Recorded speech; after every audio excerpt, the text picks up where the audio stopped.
Howdy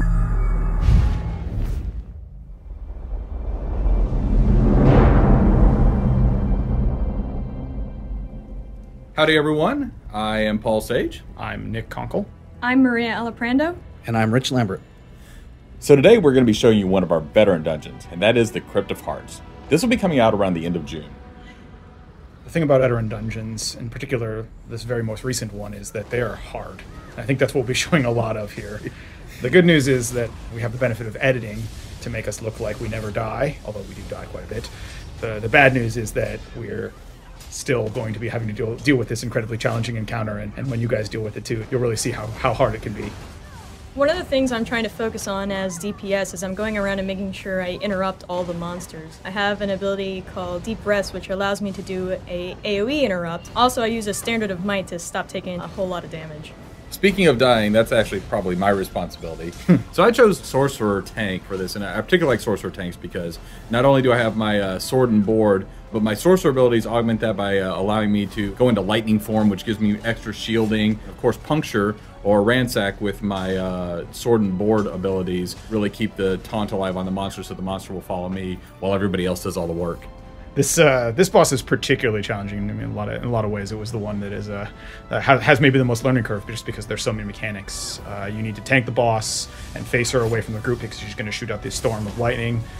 She also picks a random person to drop an entire area that chases them, and they have to run a lap. You can see it happening right there to make sure that they don't get hit by it.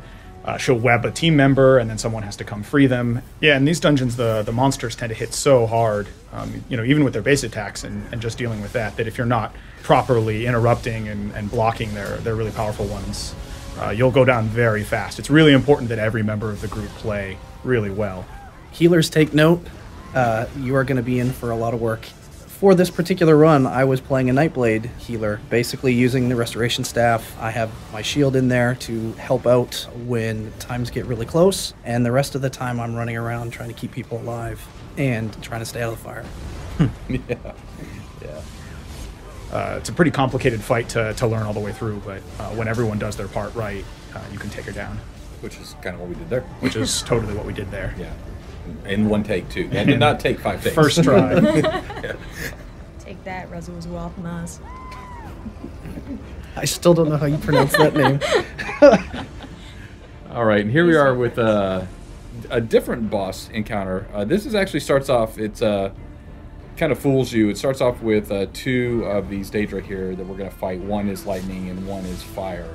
One of the reasons we went for the Flame Twin first was Rich is actually a vampire, so we're a little bit afraid of all the fire damage we're going to be taking, and since he's our main healer, we want to make sure that he doesn't suddenly get bursted down. Yeah, why did you pick a vampire, Rich? That is just my style.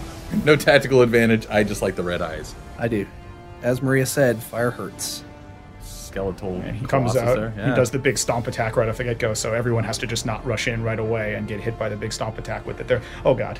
But Yay, Paul and I are super excited about fighting this boss. So yeah, he summons these ads that you generally want to kite because they'll explode when they die. Meanwhile, you got to keep DPS on the boss off in the background, and then he'll initiate these waves of fire or lightning depending on the phase. And it kind of becomes every man for himself, right? You can see we're kind of working together here. Rich is doing a pretty good job of throwing out heals but a lot of times the group will get separated, and you just kind of have to do your best to avoid taking damage and keeping yourself alive for the duration, because it's so quick. These fires start dropping down. So you can see one here, like I'm way in the back, and oh well, I'm separated. I guess I'll just hang back here and hope I don't die. Yeah. So when Paul goes down here, right, and we can see the nifty death recap showing how he died.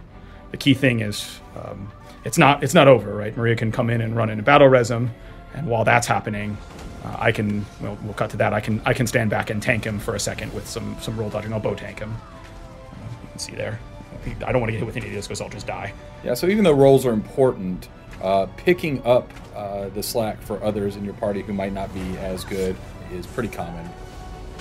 Yeah, so as he gets lower and lower, you can start seeing the cadence of these these explosions and lightning bolts starts going up. And it basically gets to the point where you can't hold it. You can't hold it together. It's going to fall apart, and it's just a race. It's a race for survival. It's a race to the finish. And everyone's spamming their abilities and their heals and just trying to stay alive as well as they can. And you got to be dodging and keeping yourself alive and healing everyone you can. and doing as much damage to that guy as you possibly can. And I find the best way to finish this off is flat on your back, which is good. You definitely had your share of those. Yeah. yeah, so first try we killed that guy, which is good because, you know, there was no editing there. All right, here we are. We're getting to the final boss battle in Crypt of Hearts here. And so this sword is something you run in, you activate, and you summon the boss. And you can kind of see a little bit about what's going on here. Just go touch it. I'm sure nothing bad will happen. The glowing sword in the middle of Yeah, the just room. go touch it. But we're going to save that for you to experience when you go through the veteran version of Crypt of Hearts. Yeah, this guy is no joke. You definitely want to be fully buffed when you take him on. Is he going to use that sword later? There's a 100% chance he will use that sword later. Might be time for more circle of protection. Yeah. Love that spell.